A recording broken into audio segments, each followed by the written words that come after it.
లగచర్ల రైతులపై అక్రమంగా కేసులు పెట్టి వారిపై థర్డ్ డిగ్రీ ప్రయోగించి జైలులో నిర్బంధించి రైతుల చేతులకు బేడీలు వేసిన కాంగ్రెస్ ప్రభుత్వ నిరంకుశ అమానవీయ అనుచిత విధానాలకు నిరసనగా రైతన్నలపై నమోదు చేసిన అక్రమ కేసులు ఎత్తివేయాలని వారిని వెంటనే విడుదల చేయాలని ప్రభుత్వాన్ని డిమాండ్ చేస్తూ భారత రాష్ట్ర సమితి వర్కింగ్ ప్రెసిడెంట్ కల్వకుంట్ల తారక రామారావు గారి పిలుపు మేరకు కామారెడ్డి మాజీ శాసనసభ్యులు గంప గోవర్ధన్, బీఆర్ఎస్ పార్టీ కామారెడ్డి జిల్లా అధ్యక్షులు ఎంకే ముజాబుద్దీన్ గార్ల ఆదేశాల మేరకు ఈరోజు కామారెడ్డి జిల్లా కేంద్రంలోని రైల్వే కమాండ్ బ్రిడ్జ్ వద్ద గల డాక్టర్ బిఆర్ అంబేద్కర్ విగ్రహానికి వినతి పత్రం సమర్పించిన అనంతరం నిరసన తెలపడం జరిగింది.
కేటీఆర్ గారు పిలిపిన మేరకు అంబేద్కర్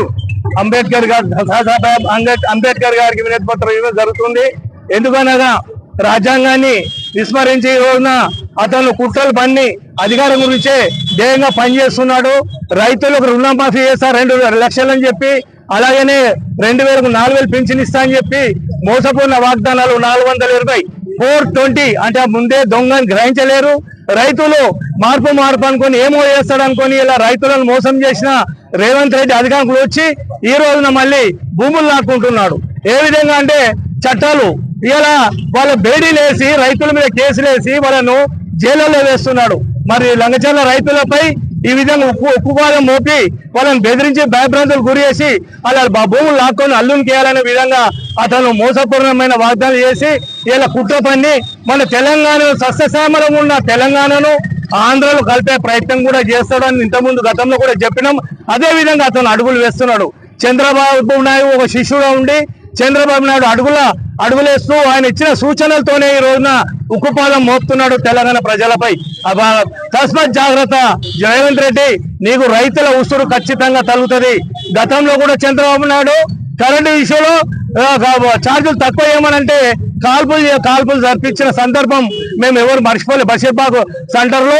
అదే విధంగా నువ్వు రైతుల మీద పడ్డావు, కానీ నీ మరి వాగ్దానం నెరవేర్చు, లేకపోతే నీ ఎంబడ పడతాం, నువ్వు ఎక్కువ రోజులు ఉండవు, రైతుల ఉసురు కలిగి నువ్వు నాశనమైపోతావు అని చెప్పేసి హెచ్చరిస్తూ కామారెడ్డి పట్టణ శాఖ తరఫున గంపవర్ధన్ గారి ఆదేశాలతో మేము ఈ రోజున విన్నపం సంప్రదించడం జరిగింది.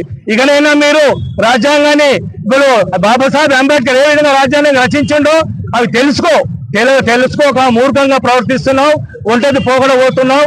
మీకు అతి త్వరలో బీఆర్ఎస్ పార్టీ గుణపాఠం అని చెప్తుంది. అది కామారెడ్డి నుంచే స్టార్ట్ అవుతుంది అని చెప్పేసి మేము హెచ్చరిస్తూ జై తెలంగాణ, జై కేసీఆర్, కేటీఆర్ గారి నాయకత్వం, సంపవర్ధన నాయకత్వం.